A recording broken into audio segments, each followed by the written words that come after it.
Hi, this quick training is for DukeFPDC contractors and vendors when they need to put in a architectural engineering invoice into FPDC's eBuilder system.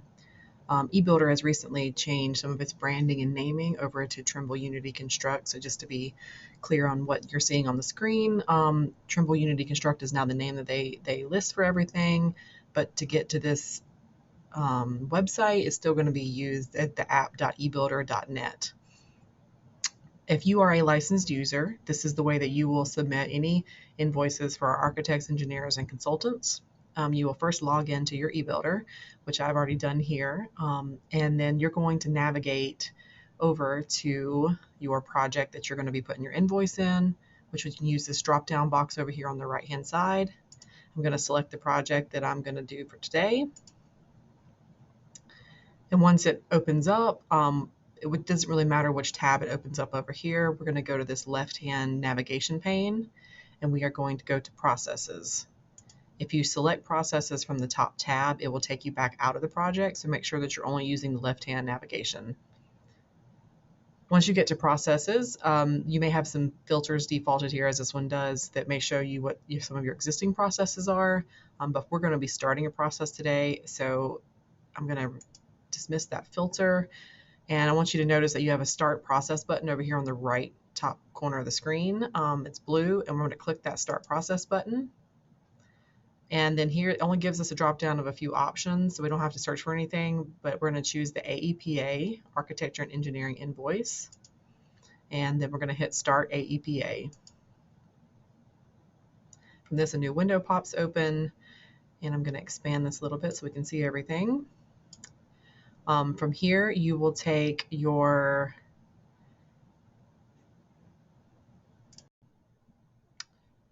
you will want to attach your document first, your invoice that you're going to be submitting. So I'm going to go here to the Documents tab up here at the top, and I'm going to hit Attach. The system's going to ask me if I want to upload it from my computer or if I want to use a document that's already in the Documents module. Since I'm uploading a new invoice, I'm going to select Upload from my computer. And then I'm going to navigate to the 03 Budget Cost Control folder and expand that folder. Then I'm going to hit the Invoices, 08 Invoices folder and expand that one. And I'm going to look for my folder. I'm going to select the folder, which for this training portion, we're going to use the folder called Training. Once I've selected the folder, I'm going to hit the Select button down here on this pop-up box. And then I'm going to browse my computer for the file that I'm looking for.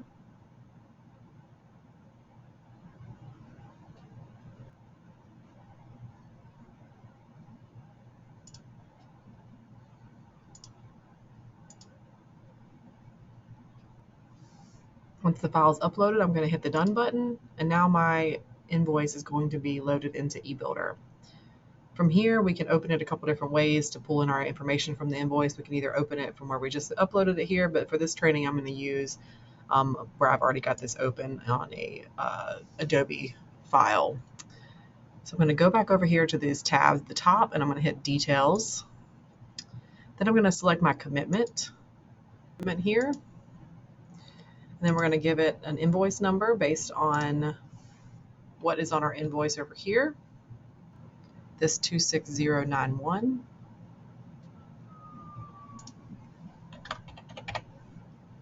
The date received is going to be the date that the invoice was sent in usually. I'm going to use today's date for this training purposes.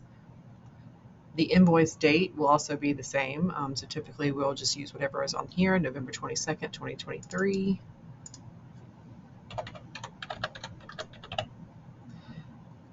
You do not have to fill in the date document received, and you do not have to fill in anything with these SAP fields. Once you come down to the bottom, it's going to pull in the information from your existing commitment, and you are going to put in the invoice amount. So for this one, it's going to be $1496.50. You're going to come down here to the next section. There's no reimbursables for this, so we're not going to put anything in for that one. The next section is going to ask you basically what your affiliation is with FPDC in this program. So you're not a Duke Medicine internal employee. So you're going to be other. And then the next section down is some more details about what's on your invoice, and some of them may or may not be relevant. So is the invoice attached? Yes, it is. We do ask if this is a final invoice. Please go ahead and put comments in the invoice comments box indicating that this is a final invoice. Are you billing for reimbursables? In this case, we are not, but if you were, you would select yes, and then you would put a brief explanation of what your reimbursables were. Typically, these range from mileage to printing service fees, anything of the sort. And then you also want to attach any receipts that are related to the reimbursables. Again, this does not apply. I'll show you what it does if you put yes. It gives you a yes or no box for you to select there. But I'm going to go back to hitting no. And then I'm going to make this box fit the screen a little better. And once you've put that in, you are done putting in your invoice. You will hit submit here, and then the invoice will route to our FPDC finance team for review. And once they review it, they will then route the invoice on to the project manager for review, and in some situations, the project manager supervisor if needed. You do not need to notify your project manager that you have put in an invoice if you do it through the system this way. It will notify them through the eBuilder notifications, and so no further communication is necessary at that time. If you do want to see the status of your process that you've submitted, you will simply go back to your project, go back to your left-hand navigation screen with your processes and make sure that that's selected, and you will have a list of invoices, the processes that you've submitted that will pop up here for your review. If you have any questions, you can reach back out to DukeFPDC. I am the eBuilder administrator, and my name is Valerie Bailey, and you can reach out to me at val.bailey@duke.edu. Thank you so much.